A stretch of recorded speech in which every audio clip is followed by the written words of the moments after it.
Hello, fiends, friends, and familiars. This is Matt Orozco here from Macabre Daily, and I am so excited to be joined today by Gareth Morgan, who, for those that aren't familiar, a part of his Facebook group Slasher Trash is it writer, director, editor? What are all your titles, Gareth, that you have for the Slasher Trash doc coming out? Well, basically for the documentary, I'm the executive producer. But Slasher Trash, obviously the name, the title, that's like my brand, that's my baby. But Creative EC, they loved the title Slasher Trash, and that's kind of how the whole thing came about. But yeah, Michael Gingold is the writer director. That's right. I'm the producer. Well, I'll give you the flowers on the executive producer front because it's an unsung position, particularly when it comes to like these more independent productions that are being put out. You're certainly a jack of all trades in that role. But I'm just happy to have you with us today, Gareth. I'm so excited to talk to you. Thank you. I'm happy to be here. It's the first one I've done since we've announced Slasher Trash. So there you go. All right, now I can be first at something for the first time in my life, so it's a day of two firsts. Um, But Gareth, we're going to talk a little about your documentary Slasher Trash, and I've got a few questions for you. And just to remind folks that are watching this at the beginning, hopefully they make it all the way through. But if they don't, they should get the good parts, which is that you can pre-order Slasher Trash now. It's available at slashertrashdoc.com. If you're familiar with Creator VC, you know that they put out excellent work, not just for the fans, but also really great packages and include a lot of special features, along with an amazing documentary, which I think is over 4 hours. Is that correct, Gareth? That's the aim. 4 hours Okay. plus, we're saying. We'll see. Well, hey, listen, we're here for it. As I've told David Weiner about a month or so ago, I said, hey, this is just the kind of thing I put on when I'm doing work because it's just so nice to have a horror background and information flying at you. Um, so, Yeah. um, before I get into the documentary, Garrett, I want to ask a little bit about you. What was the first slasher movie that you remember seeing? The first one that I ever saw was Friday the 13th. I know, basic bitch, but I think I must have been That's where about we all maybe, started.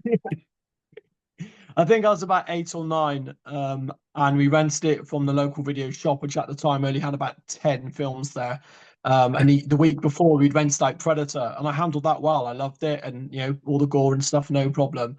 But when Marcy got the axe in the face, my mum was like, "Nah, game over." She goes, "This was too much. You got to go to bed." And the funny thing is, they could see it coming, they could sense it coming. So they told me to like cover my face, but I was watching, good my, You know what it is, and I yeah. just couldn't help it. Yeah, and I must admit, when they said that to me, I sort of I didn't protest too much. I was like, even in my own little mind, thinking, yeah, even though there's a part of you as a kid, you're curious and you want to see. I was like, yeah, it's this. I agree. It's probably too much. I didn't complain. Let's just go to bed, like so. Yeah. I mean, you bring up such a good point about when we are young and how horror impacts us because you're right. Like there is something dangerous about horror when you're little because like you don't know it's not entirely real yet. And so what you're seeing is like you're like, oh, is someone really getting an axe to the face? I mean, and you feel like you're seeing something you're not supposed to, which I think is as we age becomes harder to get to that same feeling unless you're watching some of the more extreme, kind of horror genre out there that feel a little bit more snuffy, if you will. But yeah, Friday 13th is not a good, not a bad place to start, and I think it sets the tone for maybe what you'd end up becoming quite known for, which is just being a proprietor and celebrator of the slasher film. And you have a very successful Facebook group. I think what is it, over 20,000 members in it currently? Is that an accurate number? Or Close to 200,000 now. holy shit, I was off by a lot of zeros. So 200,000. That's okay. That's okay. No, It's at no. Instagram. I think the Instagram's close to 20K, but the Facebook is yeah close to 200,000. I think it's 194,000, something like Wow. that. Wow. Well, Yeah, if that doesn't symbolize how much people love the slasher film, I don't know what yeah. else would. But It's certainly not for me. right? And I think like I mean, and, but you give yourself some credit though, Garrett, because it takes someone to cultivate a community, even if you aren't the only part of it, or you aren't you have people out, have almost 200,000 people contributing to this, but at the end of the day, it has to start somewhere, and it starts with you. And I'm wondering how you went from managing this really kind of strong group of slasher-minded fiends over into working with Creator VC to turn it into a full-length documentary. Well, that was actually really, really straightforward. I, like yourself, a huge fan of the docs. When I watched them, I was like, these are the greatest documentaries I've seen. I just love them. And one day they put out a post saying, "What would you like to see from us next?" And I'll always remember watching all three parts of the 80s, the trilogy, docs, and the way the camera would sort of like flirt with zooming in on a certain poster when it focuses on a particular film. I'd always spot a slasher in the corner, go zoom into that one, and sometimes they would, but other times then they go off to like a vampire film or a creature feature, which I love. I love the horror genre as a whole, but I'd always go, no, no, more slashers. So I said to them, I said, what I want is a documentary that's literally just slashers, just focusing on the subgenre as a whole. And then they got back to me and said, you know what, this is what we want to do, and we've been meaning to talk to you about that. So I got in touch with Robin, who's the sort of creator, owner, CEO of Creator BC. And I think over the period of about a year, we sort of messaged back and forth. And then we got a chance to meet up in person at the For the Love of Horror convention in Manchester last year. God, I'm losing track of time now because it's been going on for so long. So yeah, we got a chance to meet up. We met up with our producer Daniel as well. We exchanged some ideas. And it went from there. And he said, basically the idea was we love the brand Slasher Trash. We think that we can make a documentary based around the slasher subgenre, and who better to come in with it than you, who can help us out, and expert knowledge and all that, so-called expert knowledge. So yeah, it went from there, and it's blossomed.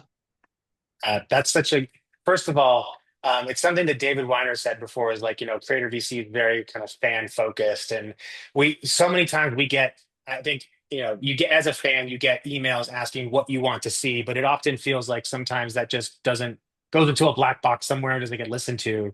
So I think there's really cool proof in the pudding here that, you not only put out an idea forward, but it seems like you were also on their radar, which is kind of cool.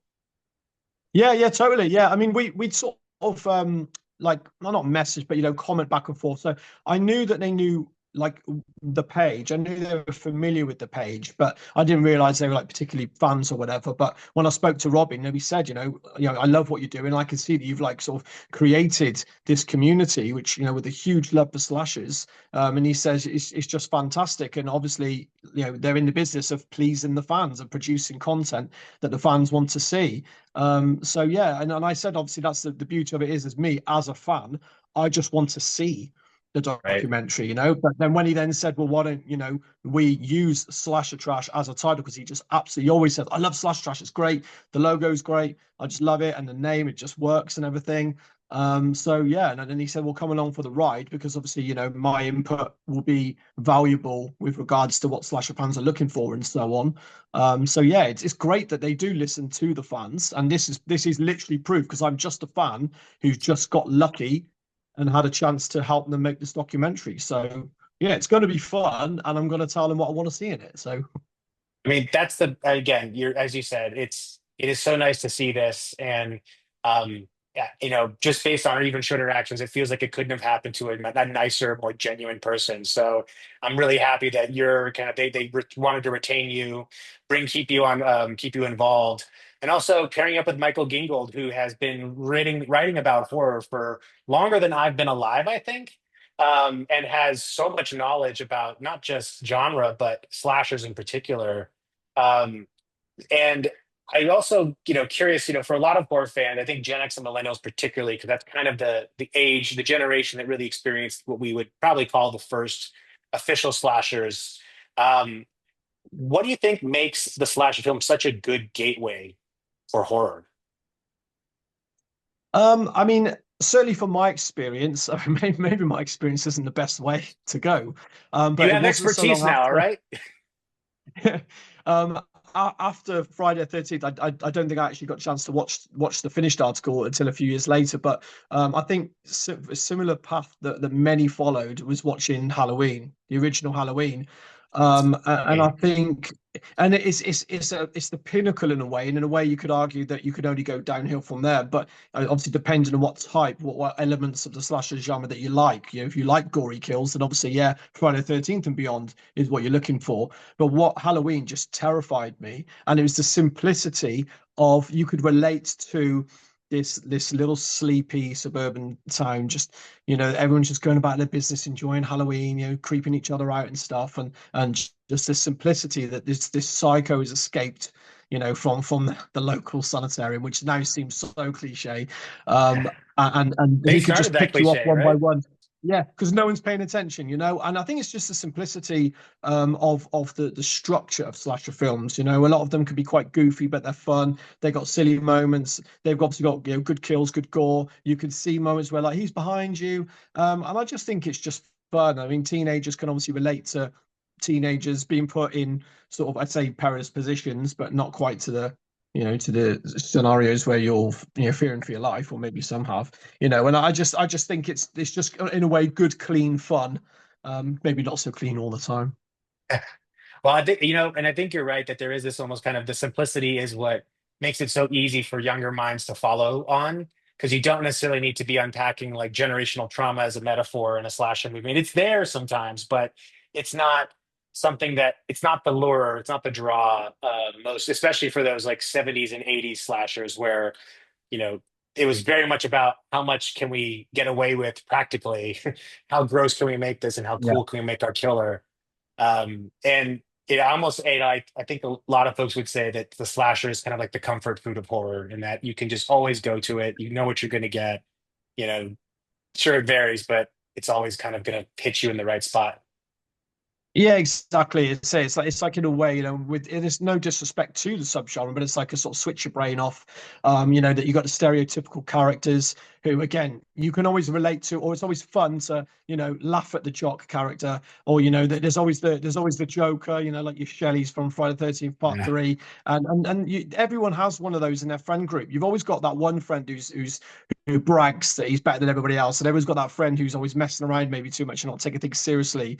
And obviously, we know in slasher films, those are the ones who die because they're not paying attention. Right. And I think for me, I used to put myself in that position. I used to write short stories when I was a kid. I used to love the thought, like, oh, what if me and my mates, hey guys, what if we went to the woods and there was a mass killer? Oh my God, what would you do? Oh, who would be first to die? And we try and work out amongst ourselves, like, which one of us were more sort of smart and savvy and be able to get ourselves out of a situation like that. And so, yeah, I think this is very relatable, even though, as I said before, that it's not like in our everyday lives we're being stalked by a masked maniac. But I just think it's fun to sort of play these games in your mind and imagine that if you were, what you'd do, and then you're watching it unfold on the screen, but secretly, like you said, you're safe in the comfort of your own home, maybe watching sandwiched in between your parents or something because you're scared, but you know that once the film's over, it's just a film, and you can go to bed and, well, piss your pants maybe, but Yeah. you'll wake up the next day. I mean, it's such a primal fear too of being pursued by someone you don't know and someone who's particularly out to harm you. So it's Yeah. something that I think like it's you don't really need there's no barrier to entry at slashers. You kind of already know what you're scared of.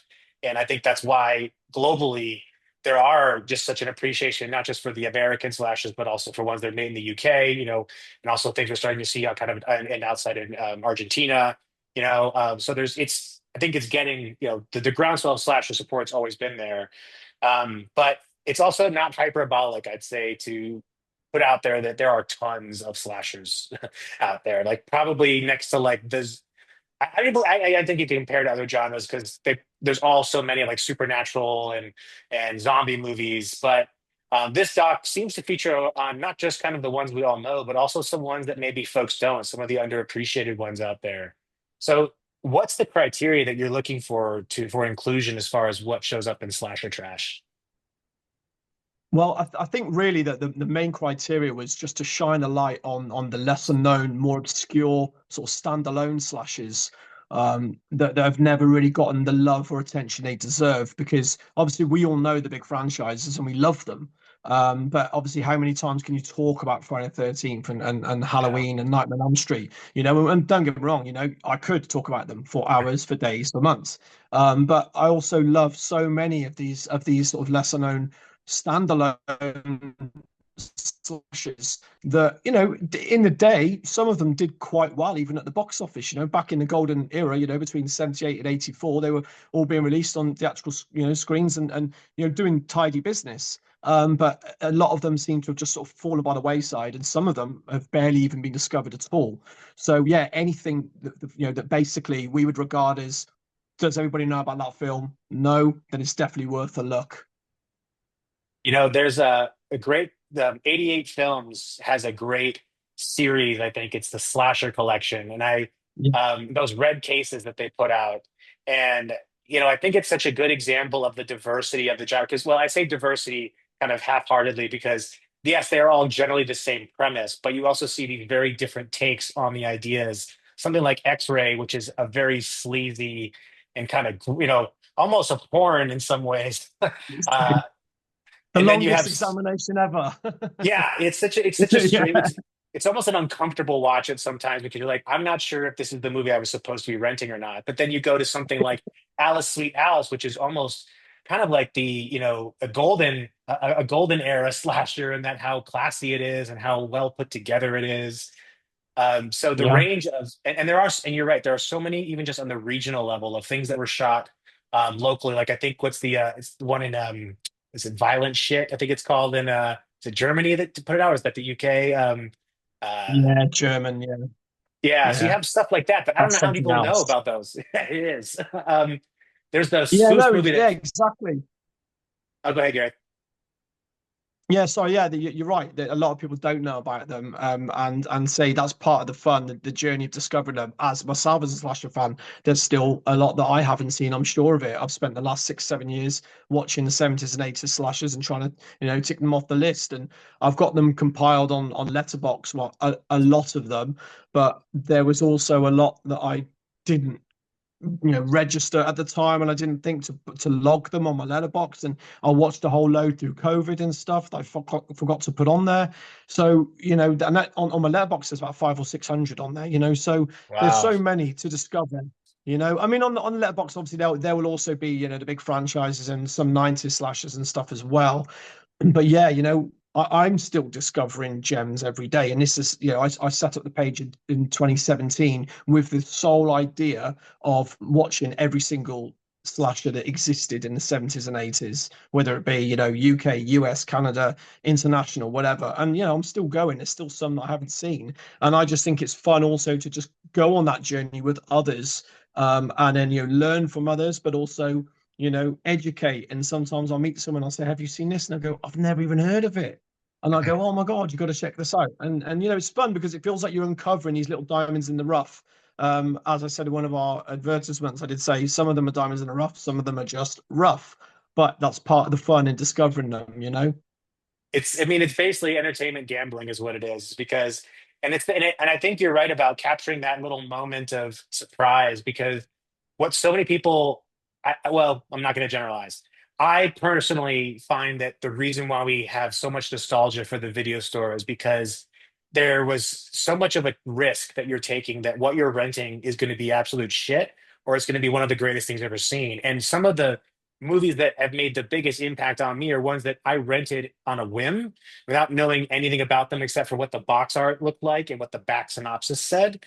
And so I think that moment of discovery, we lose so much of that. And again, nothing wrong with streaming, modern tech, it's great, it's lovely, but it's the same with music, right? Like we lose that sense of discovery that comes from finding things and as the DJs would say, like crate digging, as part of the discoveries to going and finding something that maybe no one else is playing or no one else has seen, and then being able to speak about it to others and see their enthusiasm when you introduce it to them. Now, you mentioned you said 500, 600 movies you've watched. How many of these have you done explicitly for what'll end up in the doc, or are you still, how many are you still going through? Well, we're still that's something that the list hasn't been compiled. We've got an idea. We've obviously you've seen the trailer. So we have an idea of the types of films and the titles in general, but in terms of narrowing it down, we're way off. We've still got loads of work to do because obviously it's going to be like probably 4.5 hour documentary, and obviously not every slash is going to make the cut. So we're going to have to really knuckle down and think what deserves to be in there. And there is so many films to go through. So while they're all on my radar, I'll make sure I push them all out to sort of Daniel and Michael if they're not sure on certain films or whatever. But yeah, it's gonna be a huge undertaking to try and narrow it down, because already I've had people come to me going, "You've got to include this, you've got to include that," and it's straight away in my mind, I'm thinking, yeah, of course. But then there's 4.5 hours can go by quite quickly when you're trying to, shine a spotlight on a film for a couple of minutes each. At the minimum, in a way. So it's going to be tough. We're going to do the best we can to try and best represent slasher trash. Well, I think what this presents is an opportunity for another one because if nothing, Creator VC has demonstrated that when they often like to find themes that they can go back to the well on, and I think for good reason, right? Like I was hugely impressed with the first In Search of Darkness, but I got to tell you, by the third one, I'm like, they've reached like their peak as far as like the format's concerned, and that you could see how that translated into the '90s one. So I think, if nothing, I hope this does extremely well so that Creator VC says not only should we do another one, but maybe make this an entire series where we continue to talk about the slash because the slasher evolves. I mean, you could do an entire doc just on the Scream slashers and what happened post '96. So I think no one and keep your tomatoes at home is I think the point here. Don't throw them at Gareth because he didn't include your favorite slasher movie. But just support the doc so that we can get another one and so that it can have a chance in the next round. Um, we're also getting a lot of slashers now, which is kind of cool. We've got Clown in a Cornfield that's doing quite well. Had Hard Days that kicked off the year. Do you think that we're in the midst of a slasher revival, or has the slasher never really gone anywhere, and it's just we're having just a moment, a little bit of a bump in interest?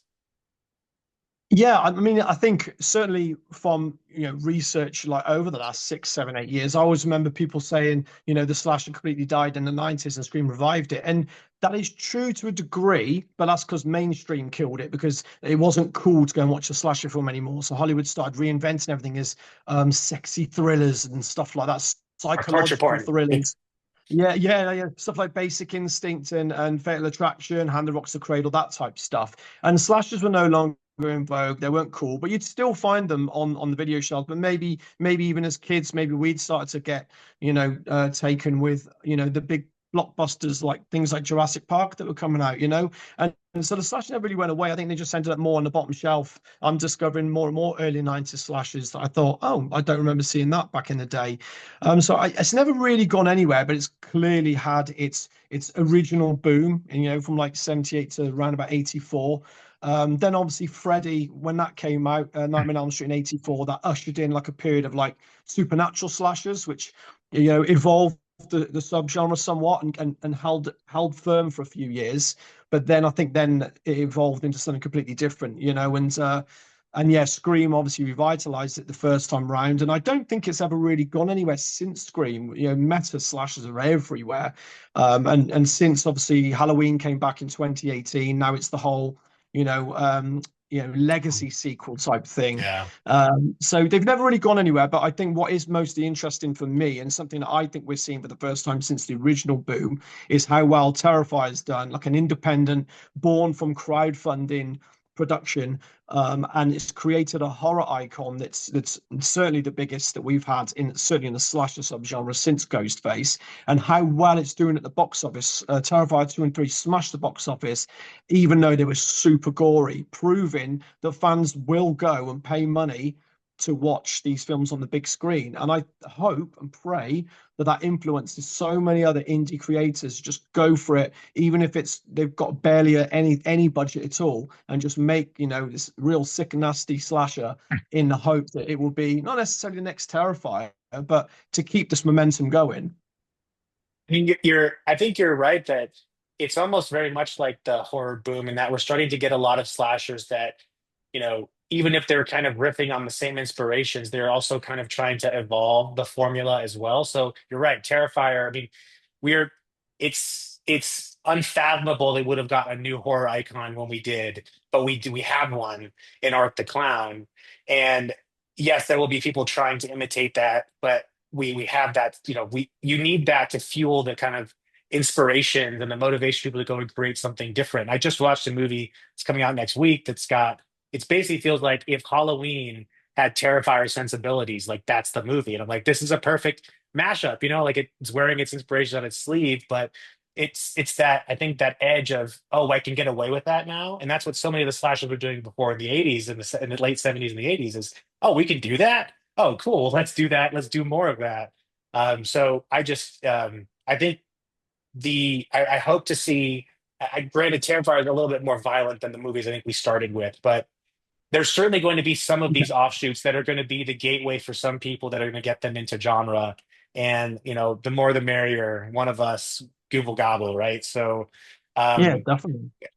now when you think about slasher trash films that you would say are required viewing, what five would you put on that list? And to take into account, obviously, you have your own preferences. Everyone has their own opinions, but this is for you. What are the ones you're saying? These are the five slasher trash movies that would be on the Mount Rushmore. Um, if I was say what represents slasher trash and what we're trying to sort of get across to the audience, I would say Maniac, 1980.